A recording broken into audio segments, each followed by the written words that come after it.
Imagine walking into a restaurant where the only two options on the menu are raw goat liver and flaming gasoline stew, and then being told, sorry, those are the only two choices we have, and one of them is going to be force fed to you.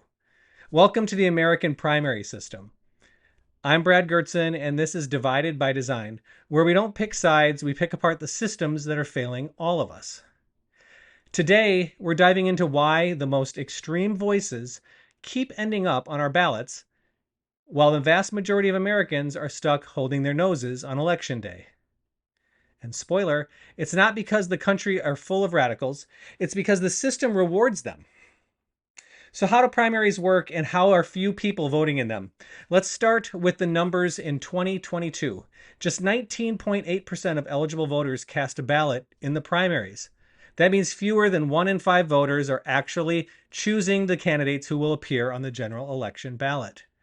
And those voters, guess what? They're often the most politically active and the most ideologically extreme. Think about it. Moderate, independent-minded people are less likely to vote in a low turnout, off-cycle primary. Meanwhile, the most motivated and sometimes angriest voices show up in numbers every time. So what happens? Candidates pander to those extremes just to survive. You get one shouting match on the left and another on the right, and nothing in between. So why the extremes win? Let's imagine a candidate, a smart, competent, thoughtful human being. We'll call her Reasonable Rachel. Rachel believes in compromise. She wants to work across the aisle. She thinks maybe screaming at our opponents isn't a substitute for policy. Now put Rachel in a Republican primary against someone who calls any tax a communist plot, or a Democratic primary against someone who thinks billionaires are the literal spawn of Satan. Rachel is toast in either one. Why? Because the way our primaries are structured, she needs to win over the base. And the base wants purity, not pragmatism. There's no reward for being thoughtful, only for being loud. The result?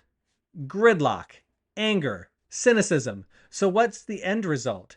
Congress becomes a performance stage, not a place for governing.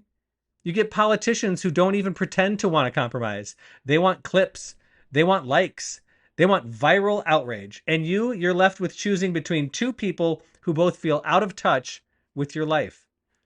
It's not apathy, it's burnout. It's the same menu every cycle. Rage or retreat. And most of us are sick of both. So is there a way out? Yes. But it requires changing the structure, not just the faces. Some states are already experimenting with certain things, like open primaries, ranked choice voting, and nonpartisan ballots. And guess what?